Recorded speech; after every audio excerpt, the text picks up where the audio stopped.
Hello दोस्तों, channel पर आपका स्वागत है। ज्योतिष के 100 योग की श्रृंखला में आज हमारा 11वां वीडियो चंद्र मंगल योग। ये एक बहुत ही अच्छा योग माना जाता है जिसने दुनिया को बहुत सफल व्यक्तित्व दिए हैं। उदाहरण के तौर पे भारत के प्रधानमंत्री श्री मोदी जी, हॉलीवुड की मशहूर एक्ट्रेस एंजेलिना जोली, इनकी कुंडली में ये योग पाया जाता है।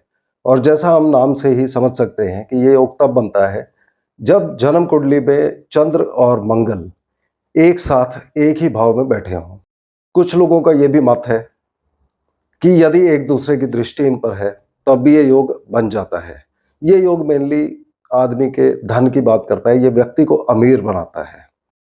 और इस योग में देखा गया है कि चंद्रमा की ताकत हो सकता है कि मंगल से ज्यादा हो। इसको समझने का तरीका, इसको हम अपनी रोजमर्रा की जिंदगी में देखते हैं। चंद्रमा की चीजें हैं पानी, मंगल की चीज है आग।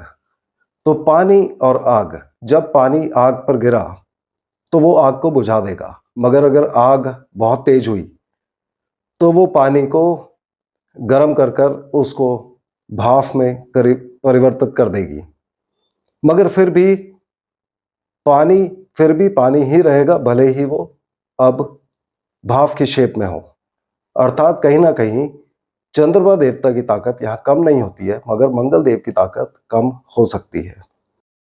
दूसरी चीज, पानी और आग, यदि इन दोनों का मिलन होगा तभी इनका प्रभाव तेज होगा। अगर ये एक दूसरे से दूर दूर हैं तो पानी और आग एक दूसरे को प्रभावित नहीं कर पाएंगे। इस चीज को हमें समझना चाहिए।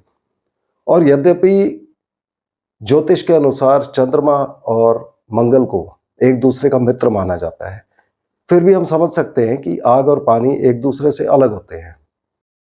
और जब हम जन्म कुंडली के अनुसार भी देखते हैं, हम देखते हैं कि एक दूसरे की राशि में जाके ये दोनों ग्रह नीच हो जाते हैं। अर्थात मंगल देवता चंद्र की राशि कर्क राशि में और चंद्रमा देवता मंगल की वृश्चिक राशि में नीच हो जाएंगे।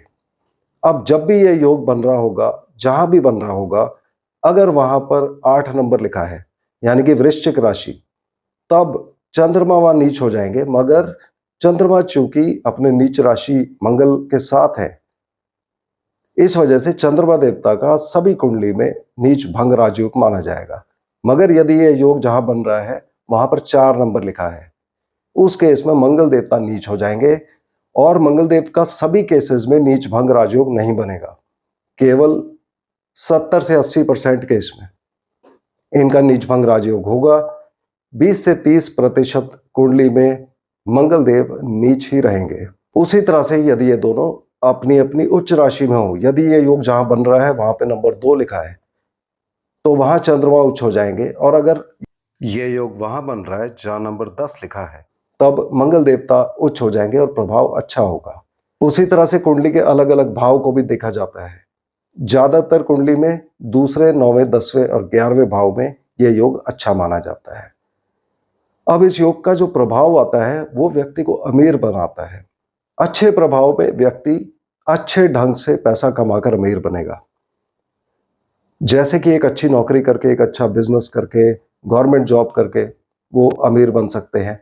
मगर यदि बुरा प्रभाव आ रहा है तो वो शराब को ठेका या बियर बार इत्यादि खोल के या उसमें काम करके वे अमीर बन सकते हैं।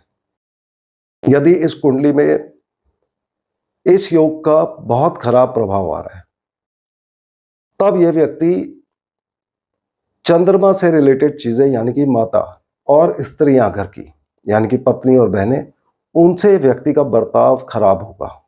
तो ये सब हमें याद रखना चाहिए और हमें यह भी समझना चाहिए कि कोई भी योग, एक ही योग देखकर आप कुंडली के बारे में पूरा निर्णय ना लें, क्योंकि कुंडली में 7 ग्रह और होते हैं, उन्हें भी अवश्य देख लेना चाहिए कि उनका प्रभाव क्या आ रहा है। और यदि आपकी कुंडली में यह योग है तो इसका अच्छा प्रभाव करने के लिए जो उपाय होता है कि हमें छोटा मोटा दान करता रहना चाहिए। 4-5 रुपए का जितना आप कर सकें उतना करें।